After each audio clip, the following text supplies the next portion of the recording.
안녕하세요. 증시의 변동성이 지금 계속 확대가 되고 있는 것 같습니다. 셀트리온 삼형제도 좀 하락을 하고 있죠. 시장이 오를 때나 내릴 때나 주가가 좀 빠지고 있어서 주주분들께서 많은 힘든 시간을 보내고 있을 것 같습니다. 제가 방송을 하면서 힘들 때나 좋을 때나 옆에서 항상 같이 있겠다고 말씀드렸습니다. 힘든 시간을 보내고 계시겠지만 분명히 셀트리온은 실적이 동반되는 회사입니다. 시차를 두고 그 부분을 반영할 것이라 확신합니다. 삼성전자의 장기 주봉, 장기 월봉 차트입니다. 삼성전자가 35년 동안 대략 900배 이상의 주가 성장이 나옵니다.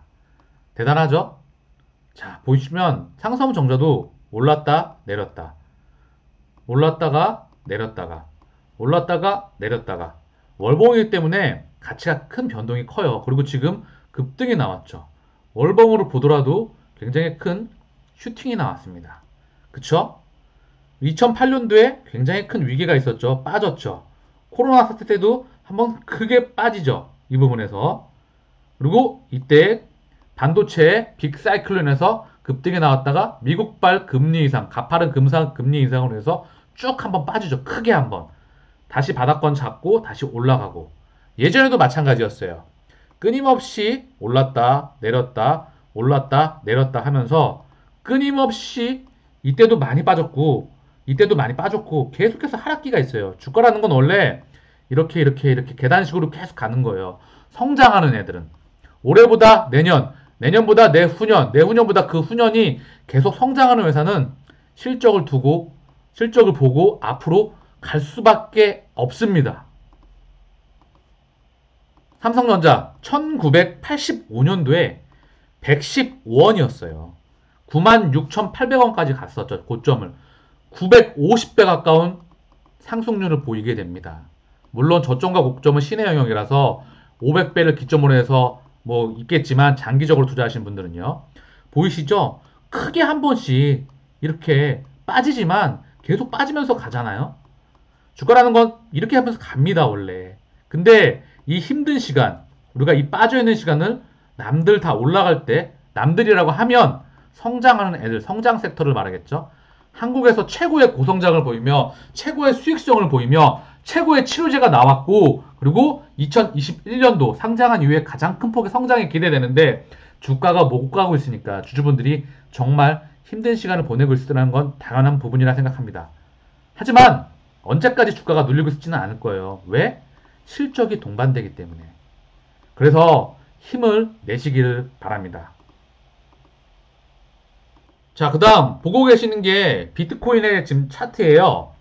2016년도 이때 12월 17년도에 대략 한 100만원, 뭐 한 70만원, 100만원에서 2018년도 기점, 이때를 기점으로 두고 2017년도 12월 2600만원까지 찍게 돼요. 대단하죠? 26배 그 이상이 가게 됩니다. 그리고 2600만원을 찍고 대략 100만원에서 자, 그 뒤 가격이 저점이 무려 300만원대까지 떨어져요. 보이시죠? 여기 300만원대. 자, 한번 볼게요. 다시 한번. 311만 5천원. 2600만원에서 보이시죠? 이 가격. 여기 있습니다. 가격대는 여기 있어요. 이쪽에. 자, 311만 5천원. 2600만원에서 300만원까지 떨어집니다. 그리고 다시 2019년도 9월에 1600만원 근처까지 올라가요. 1600만원. 그리고 그 뒤 또 볼게요. 1600만원 찍고 다시 한번 500만원대까지 코로나 사태 때 500만원까지 떨어집니다. 거의 뭐 그 근처까지 오게 되죠. 볼게요. 얼마까지 떨어졌는지 한번.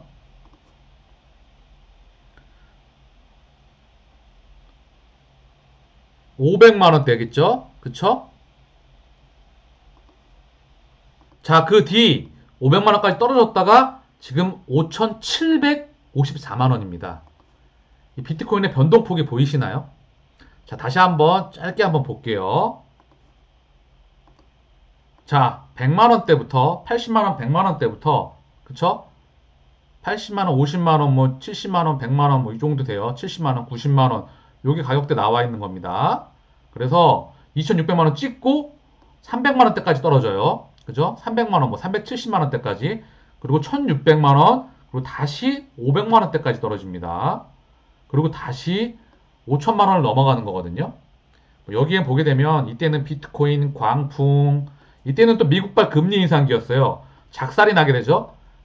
금하고 달러는 사실 역외관계에 있을 때가 많거든요. 이 달러의 값은 금리의 관계랑 또 역외 정방향이거든요. 그래서 이 금리가 상승하면 이 반대편에 있는 비트코인과 금은 역방향으로 갈 때가 많아요. 그래서 작살이 났고 이때는 조금 위험 자산의 취급을 받았겠죠. 자, 그리고 비트코인은 안전자산이면서 위험자산, 위험자산이면서 안전자산입니다. 조금 있다가 금리랑 절대 따로 놀지 않아요. 같이 연동해서 말씀드릴게요. 그리고 자, 1600만원 쭉, 그 다음 쭉 500만원대까지, 그 다음 다시 5천만원대까지 상승을 하게 되죠. 이 변동폭을 견딜 수 있는 사람이 몇 명이나 있을까요? 이 변동폭 대단하죠?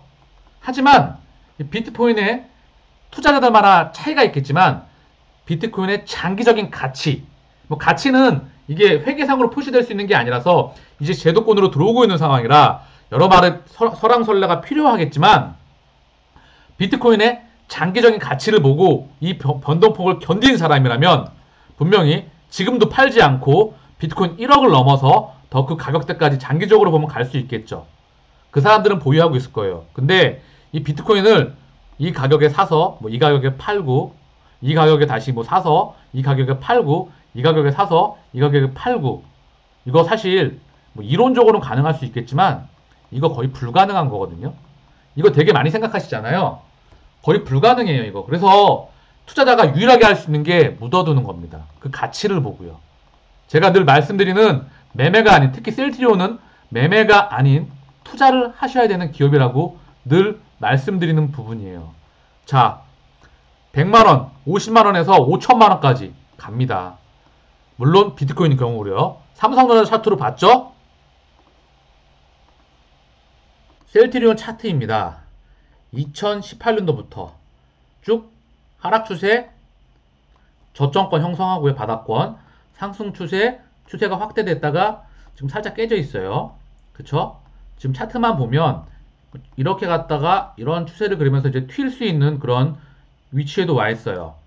그런데 중요한 건 이 부분이 좀 아쉽죠. 여기서 치료제가 나왔고 그리고 2021년도 정말 상장하고 가장 큰 폭의 실적 성장이 예상되는 해이며 2030년까지 매년 큰 폭의 성장을 하며 수익성과 안정성 그리고 성장성 또한 코스피에서 거의 최강입니다. 코스피에선 적수를 찾을 수가 없고 세계적으로도 몇 손가락 안에 들어갈 만큼 훌륭한 기업이죠. 근데 주가가 아직 응답을 하고 있지 않아요. 그래서 우리 주주분들께서 힘든 시간을 보내고 계시겠지만 제가 삼성전자와 이 비트코인의 차트를 같이 한번 보여드렸습니다. 장기적으로 이 힘든 시간을 딛고 우리는 반드시 목적지까지 도달할 것입니다. 어제 서정진 회장님과 셀트리온에서 간담회가 있었잖아요. 그 부분에서 뭐 우리 치료제 레키노아가 뭐 공공재에 대한 부분 강하게 나왔지만 이거 해외는 명확하게 말씀드릴게요. 해외는 전혀 다른 부분입니다. 간담회에서는 이런 얘기를 할 수가 없죠. 해외는 분명히 다른 부분이에요. 이거 명확하게 하고 갈게요. 자, 서정진 회장님께서 말씀하셨어요. 한국에서만 그렇게 팔 거고 해외에서는 다른 경쟁사보다는 좀 싸게 팔 건데 그래도 거기서는 아마 비싼 가격으로 팔 수 있을 것. 서 회장은 대략 미국 치료제의 10분의 1 가격인 40만원 정도를 예상했다. 이게 국내 공급가, 국내는 원가에 판매한다고 했습니다. 인건비 뺀 거. 그는 한국에 원가로 공급하는 이유에 대해 이렇게 팬데믹이 돌면 자국기업은 공공재가 돼야 된다. 모든 포커스가 이쪽에 막히셨는데 분명히 말씀드립니다. 해외에는 다른 경쟁사보다는 가격에 좀 싸게 팔 건데 그래도 비싼 가격으로 팔 수 있을 것이라고 분명히 말씀했어요. 미국 내 가격이 400에서 450만원 정도에 판매한 것 같다고 말씀을 알고 계시고 유럽에서는 독일 기준으로 268만원? 7만원? 이게 1회 투여인지 1도수인데 추가적인 확인이 필요하겠지만 우리가 분명히 가격적인 부분도 우리가 체크할 수 있는 부분이에요. 그리고 여러 정부와 미국, 유럽 뭐 여러 가지 정부와 계속 접촉되고 있다. 이들이 많이 원하는 것 같다. 충분히 기대할 수 있는 부분입니다. 그리고 레키노라 말고도 우리 셀트리온의 2030년 매출 30조로 2030 비전은 충분히 살아있으며 레키노라 빼고도 2.5조가 그 이상이 예상되는 해입니다. 램시마 SC 그리고 유플리마 그리고 우리 레키노라 포함해서 기타 다른 경쟁력이 매우 뛰어난 거기 때문에 실적은 분명히 시차를 두고 주가에 반영될 겁니다. 지금 시장에 좀 돌고 있는 이슈를 한번 보고 갈게요. 제일 중요한 게 이거거든요. 처음에 코로나 전수준 복귀한 미국 10년물 금리 증시 부담 커지나 이 미국 국채가 튀면서 미국 증시를 건드렸고 이게 세계 증시를 지금 건드려서 변동성이 확대가 되고 있죠. 부양책 원자재값 상승에 인플레 우려 커지고 있죠. 원자재 가격이 좀 커지고 있어요. 높아지고 있고 미 10년물 금리 1년 반 만에 최고 수준으로 올라 외국인 이탈 등 국내 증시에 미칠 영향 관심. 외국인하고 기관들은 사실 작년도 3월부터 들어온 적이 없죠. 이거 말고도 증권가 더 오를 것 연준 등판 의견 갈리고 있다. 오늘 금리에 대한 부분도 자세하게 한번 말씀드리겠습니다. 자, 그 다음 이슈 볼게요. 바이든 반도체 배터리 히토류 해외 의존도 검토 예정. 이 이슈가 나오면서 미중 패권 전쟁, 무역 전쟁이 다시 불거지면서 증시에 좀 악재가 되고 있죠. 이거는 바이든으로 가든 바이든 이전에 트럼프든 트럼프 이전에 오바마든 계속된 2008년도 이후에 계속되는 전쟁에 있는 부분입니다. 또한 이 이슈가 나오면서 증시를 다시 한번 건드리고 있죠. 그 다음 옐런 대규모 경기 부양책 필요 인플레 걱정 말라. 옐런 사실 옐런 중앙의장이었는데 연준 의장이셨는데 재무장관으로 갔잖아요. 미국. 사실 재무장관하고 유대인들하고 그 다음에 미국 중앙은행하고 같이 따로 놀지 않죠. 그 부분 중요한 부분인데 어쨌든 대규모의 경기 부양책을 한다고 합니다. 그래서 인플레 걱정 말라 이런 이야기도 나오고 있어요. 그만큼 재정정책과 통화정책의 부양책은 너무나 지금 증시에서 중요한 부분입니다. 왜? 유동성 장세니까. 유동성. 누구든지 개인이든 외국인이건 기관이건 계속해서 증시로 자금이 들어오고 이 부분을 확인하는 게 키포인트이기 때문에 그렇습니다. 자, 미 민주 3월 초 부양책 최종 조치 예고 다음 주 표결 가능성. 대단하죠? 1조 9천억 달러. 우리 돈으로 약 2100조, 2104조 2500억 원. 어마무시한 금액이 다음 주 예산안 하원 표결에 예상된다는 거죠. 다시 한번 시장에 자금이 또 나올 수 있는 부분입니다. 그래서 이런 호재와 악재가 상충하면서 시장의 변동성이 확대가 되고 있는 그런 상황이에요. 그래서 시중에 돈이 많이 풀리면서 원자재 가격이 급등하면서 탄력받는 인플레 이 이슈가 나오는 거죠. 지금 경기 개선 기대감 생산자 물가 4년 만에 상승폭 확대 하는 긴축 전환 빨라지면 실물 금융시장의 부담 요인 그죠? 이 부분이 증시를 건드리고 있는 거예요. 지금 그래서 이 부분을 제가 추가적으로 말씀드리면서 자세하게 한번 알아보고 갈게요. 자, 미국 국채 금리가 튄다.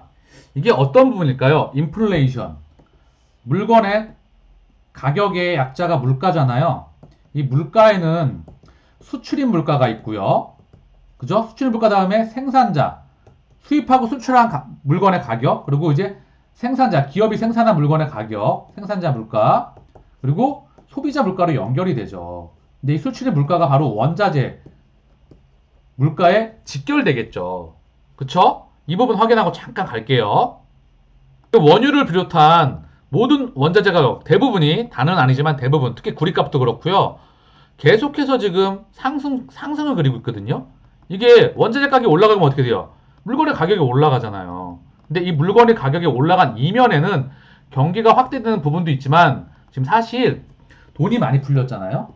그래서 이 부분에 대해서 금리와 유동성 그리고 통화량에 대해서 그리고 이게 어떻게 증시에 영향을 미쳤고 이게 또 비트코인에 어떻게 연결이 되고 우리는 앞으로 어떤 마인드로 가야 되는지에 대한 부분을 또 한번 자세하게 언급드릴게요. 자, 먼저 인플레이션에 대한 부분, 물가 상승에 대한 부분을 좀 확실하게 이해하고 갈게요. 지금 시장에 돈이 엄청나게 풀렸죠. 그건 다 인정하시는 부분이고 돈이 풀렸다는 거는요. 사실 핸드폰 100만 원으로 뜰게요. 스마트폰 100만 원으로 뭐 갤럭시건 애플이건 이걸 100만 원 한 개에 100만 원이라고 한다면 이게 예를 들면 한 개에 200만 원으로 뛰었다고 하자고요. 그러면 이게 가격이 올라가는 거지만요. 이 반대편에는요. 돈의 가치가 반으로 떨어진 겁니다. 사실은요. 우리가 보통 이 핸드폰의 가격만 올라간 게 아니라 돈의 가치가 사실 반으로 떨어졌어요. 왜? 그 전보다 돈이 2배 이상 풀렸으니까. 네. 이렇게 보시면 돼요. 그래서 사실 물가 상승은요. 물가 상승은 반대로 이꼬르 돈 가치의 하락이라고 보면 되겠습니다. 그래서 돈 가치의 하락을 방어하기 위해서 주식, 해지, 채권, 원자재, 부동산 이런 것들이 자금에 몰려가는 거예요. 왜? 돈의 가치가 하락하니까 반대편에 있는 물건의 가격이 달러가 하락하게 되면 그 반대편에 있는 달러로 표시되는 가격들은 제품들은 자산 가격을 포함해서 다 올라가는 겁니다. 이게 인플레이션의 본질이에요. 쉽죠? 통화 가치의 하락을 인플레이션이란 말로 멋지게 포장합니다. 사실 경제는 신용 창조, 빚에 의해서 경제를 성장시키는 시스템이에요. 근데 그 중심에는 금리가 있다. 금리가 단순히 이자, 이 부분만 아니라 금리의 핵심은 사실 통화량이에요. 통화량을 조절하는 겁니다. 금리가 올라가면은요, 돈을 빨아들이고요. 금리가 내려가면 은행에서 빚을 내가지고 계속해서 경제를 돌리기 때문에 이거를 신용 창조란 말로 멋진 말로 포장했죠. 이꼬르 대출입니다. 대출. 네. 끊임없이 대출을 해서 신용 창조를 해서 빚을 내가지고 경제를 성장시키는 시스템. 그리고 금리가 내려가면 빚을 내니까 돈이 많아져서 물건의 가격이 올라간다. 물건의 가격이 올라가게 되면 돈의 가치가 떨어진다. 그러므로 모든 자산과 그리고 돈의 반대편에 있는 것은 가격이 올라갈 수밖에 없다. 이런 시스템을 갖고 있는 게 자본주의의 핵심입니다. 자, 그래서 이 말씀을 이제 시장에서 이슈가 되고 있는 이걸 얘기해 보자고요. 원자재 가격이 튀네? 경기가 회복되는 것도 있지만 돈이 너무 많이 풀려서 튀는 거 아니야? 그래서 미국 국채 가격이 튀네? 아니, 미국 국채 가격은 떨어지고 미국 국채 금리가 올라가니까 국채 가격하고 국채 금리는요, 수익률이라고 하죠. 똑같아요. 국채 수익률. 이거를 금리라고 하죠. 국채 금리, 시장 금리. 얘는 반대 방향에 있어요. 국채 가격이 떨어지면 국채 금리는 올라가고요. 국채 가격은 올라가면 국채 금리는 내려가게 되어 있습니다. 왜? 채권 시장이 강세다. 그러면은 채권 가격은 올라가고 채권 금리는 내려가요. 그리고 채권 시장에 자금이 몰리면 이거는 안전자산으로 자금이 몰리네 하면서 금리가 내려가는 거고요. 채권 금리가 튄다. 그러면 채권 가격이 떨어진다는 거죠. 채권 시장에서 자금이 빠져나와서 어디 위험자산으로 간다는 거죠. 경기 확대 신호. 이런 여러 가지 시그널이 있는데 결론은 지금은 국채금리가 원자재 가격이 튀니까 국채금리도 튀었다. 이거 뭐야? 그러면서 연준이 금리 올리는 것 아니야? 하면서 시장에 지금 변동성이 확대가 되고 있는 부분이다. 이게 팩트입니다. 하지만 연준은 최근 스탠스에서도 보시지 금리를 절대 쉽게 못 올리죠. 어쩔 수 없을 때 올릴 겁니다. 지금은 경기가 확대되는 신호도 있지만 사실 유동성, 아까도 보셨겠지만 통화와 저금리죠. 0%. 한국은행도 역사상 가보지 않은 길을 가고 있습니다. 또한 미국 행정부의 압도적인 재정정책과 전세계의 통화정책과 재정정책에 힘입어서 코로나로 인해서 경제가 마비가 되니까 좀 억지로 주사를 놓고 계속해서 돈이 풀려나가는 장세예요. 그래서 여기에 한국은 개인 중심, 전세계가 개인 중심이 된 것도 있죠. 그리고 여기에 외국인이건 기관이건 한국은 아니겠지만 계속해서 증시로 자금이 들어오는 게 핵심이라고 말씀드리는 부분이에요. 그래서 미국 국채가 튄다. 그거는 아직 연준의 움직임이 확인되지 않는다. 연준은 지금 계속해서 우호적인 신호를 보내고 있다. 왜? 시장이 올라가도 부담이지만 떨어지는 건 더 부담이거든요. 그래서 지금 이러지도 저러지도 못하는 상황이기 때문에 계속해서 이 상황을 유지하겠다 말하는 부분이에요. 증시의 변동성이 언제든지 확대될 수 있다. 이거를 명심하셨으면 좋겠습니다. 셀트리온은요, 실적으로 증명할 것입니다. 지금 공매도, 그동안 공매도가 많이 괴롭혔고, 언론, 미디어, 많은 것들이 우리를 공격받았죠. 최근에는 시장과의 변수도 추가가 되는 것 같습니다. 기타 등등 여러 무수한 요소가 많겠죠. 하지만 분명히 말씀드리겠습니다. 셀트리온은 무수한 파도를 넘으면서 목적지까지 도착할 것입니다. 삼성전자 차트와 우리가 30년 이상의 장기 차트를 같이 보았습니다. 셀트리온 2030년 비전 매출 30조입니다. 그 이전이 될 확률이 높겠죠. 주가는 시차를 두고 반드시 반영합니다.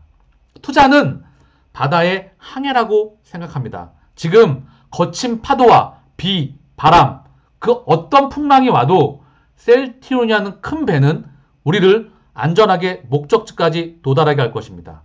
지금 힘든 시간을 보내고 있을 거라 생각을 합니다. 시장에서 한 발짝 물러나서 계좌 잔고만 보지 마시고요. 기다림, 조바심, 조급함을 버리고 그리고 이것을 넘어서 인고의 시간을 잘 견뎌내시길 바랍니다. 변하지 않는 것은 분명히 도착합니다. 지금의 주가 그리고 더 나아가 셀트리온의 주가가 30만원, 40만원 그리고 저는 100만원 그 이상으로 이 가격대는 아닌 걸로 보고 있습니다. 이 가격으로는 보고 있지 않습니다. 충분히 그 이상으로 보고 있겠죠?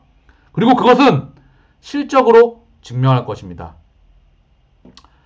마치겠습니다. 내용이 도움이 되셨다면 구독과 좋아요 부탁드리겠습니다. 감사합니다.